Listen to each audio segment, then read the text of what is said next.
भाई आज आमच्या गावचा बाजार तर तयारी केली ना आलो मी बाहेर बसलो मित्राचा वाट पाहू राहिलो तर मग मागितले मायले मी पैसे घेतले मग आला मग मित्र तर मग मित्राच्या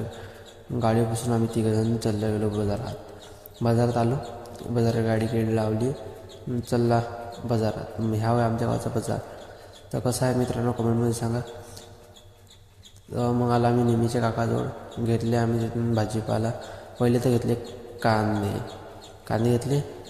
मग घेतले बाई गाजर घेतले मग टमाटे वांगे मग आलो बाई लसण होतं 100 रुपये पाव तर काही इच्छा काही झाली नाही मग डबल गेलो बाई लसणावाल्याजवळ दुसऱ्या दुकानात विचारलं तर तिथं 100 रुपये पावच मग घेऊन घेतले बाई काऊ की लसण पाहिजे. मग आलो बाई कुरकुऱ्या दुकानात कुरकुरे घेतले मग आलो गुपचूपच्या गाडीवर गुपचूप खाल्ले मग बसलो गाडीवर मग आम्ही आलो घरी. तर ब्लॉग कसा वाटला कमेंट करून सांगा.